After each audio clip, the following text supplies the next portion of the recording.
What's going on, guys? Andrew Piluk Hockey here, back again with another video.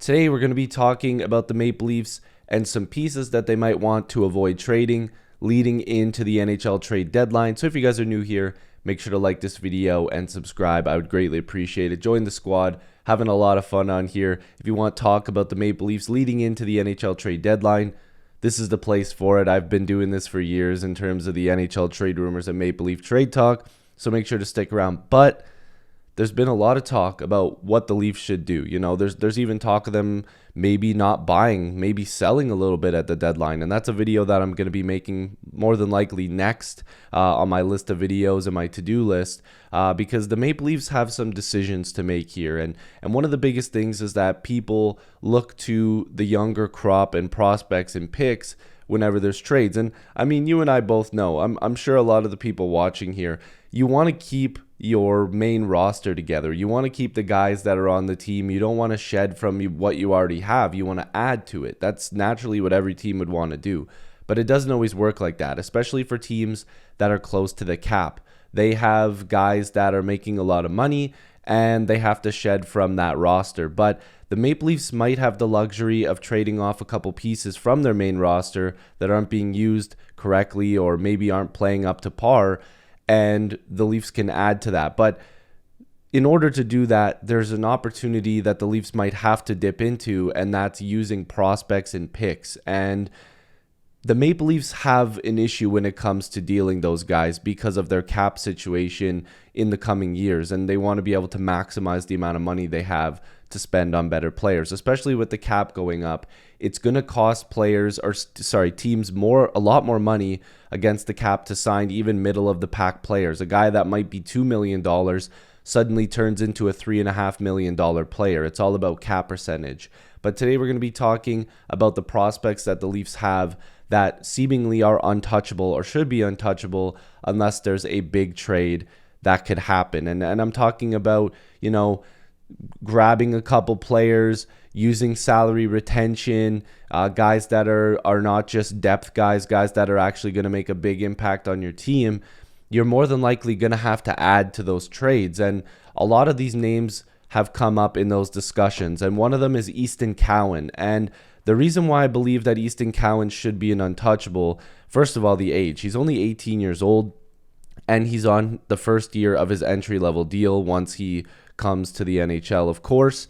But if you look at his numbers, this guy is tearing it up right now. If you look at progressively, he's gotten so much better. He's going from the JHL all the way to the OHL, putting up 53 points in his rookie year, including 20 goals. And then leaving camp and leaving the U20 Canada team and doing all the good things that you want from a good prospect and going back to London and putting up big numbers. 66 points in 37 games played. I believe right now he's currently on like a 19-game point streak. He has 23 goals and 43 assists. And again, he's only doing this at the age of 18. And a lot of people think I'm nuts, but if you look at the way that he even played in the preseason in the NHL with the Maple Leafs, he looked really good in those prospect games and a little bit in the preseason. He looked like he's a guy that could potentially make the jump. And the reason why this is important is, again, what I said about the cap situation. If the Maple Leafs are wanting to utilize that cap space, they're going to have to find diamonds in the rough and younger players that are going to slide into their lineup. And Easton Cowen could be a guy that could pressure the Leafs into making the team next year, because it's not just about his play. It's whether or not they feel like it's valuable enough that he can give them minutes and save them some money. And we'll look at the cap situation in a bit, but that works the same for Frasier Minon. Now, he's a year older, and by the time he gets to camp next year, he'll already be 20 years old. So he's at an age where, he's not too young. He's still on that entry-level deal. And again, $845,000, another really cheap option. And currently right now, he was in the WHL. He was traded, of course. He's got you had 10 points in 7 games and then 24 points in 19 games, splitting time with Saskatoon and Kamloops. So this guy has been putting up really good numbers, and he's a big body. What is he, like 6'3" or 6'4", something like that? 6'2", 192 pounds. And as we know, he pressured his way into the Leafs lineup at the beginning of this season. Like, he got to play a few games with the Maple Leafs, and in the preseason and in the rookie tournament, everything like that, he looked really good.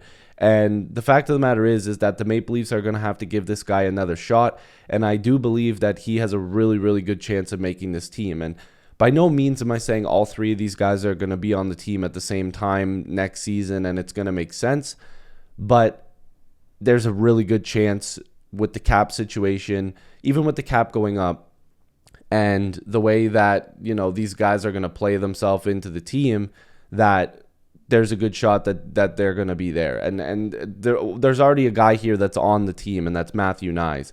And again, 21 years old, younger guy, $925,000 cap hit.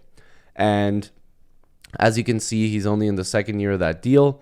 And he's done all right with the Maple Leafs, right? He's got 18 points in 47 games played. You've seen his numbers in the NCAA with the University of Minnesota. This guy has always put up numbers wherever he goes. And I do believe that the Maple Leafs have somebody here that they're happy to play. 7 games with the Maple Leafs in the playoffs last year as well. And he had 4 points in 7 games. It's not bad, for a 19, 20-year-old kid.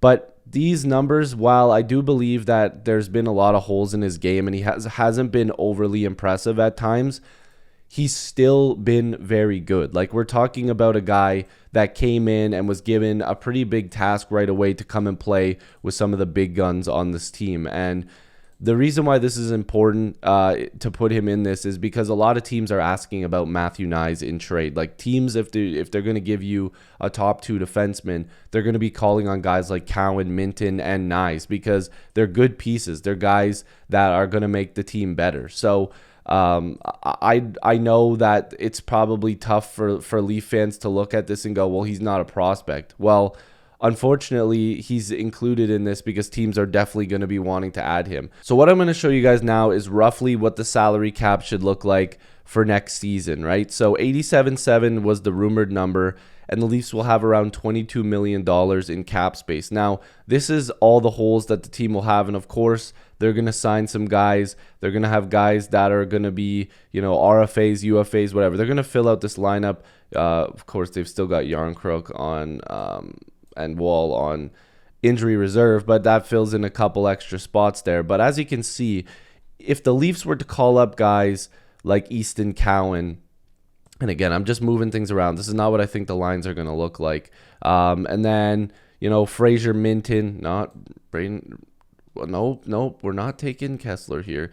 We're going to take Minton. We're going to send Kessler back down. I don't know why he's there. But as you can see, it would fill out a couple spots for the Maple Leafs. They would have an opportunity. Again, I'm not saying this is what the lines would look like, but as you can see, they'll still be able to work in some stuff. They need to spend a ton on their blue line goaltending and maybe add an additional forward here. But even if they spent 5 on goaltending, another 10 on the blue line, and then, spent whatever was left on another forward, the Maple Leafs need these cheaper guys to fill in roster spots. And I'm not even convinced Ryan Reeves is going to be on playing with this team next year. I think they're going to try to bury him in the minors. So you're going to have a lot of money to work with, and the Leafs will have to make some big decisions on some of their other prospects, like a Nick Robertson and something like that. But they will have money to work with if some of these younger guys come up and take another step. And like Topi Niemela with the Marlies, if he takes a step and plays on that bottom pairing, if they re-sign Liljegren for cheap,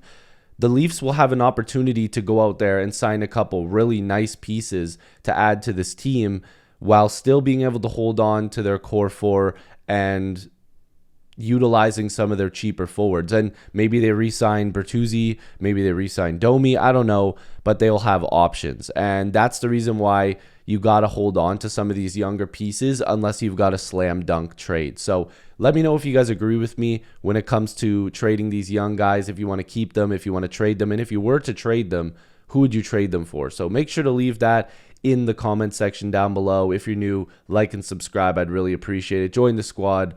Go Leafs go, and hopefully I'll see you in the next video or stream. Peace.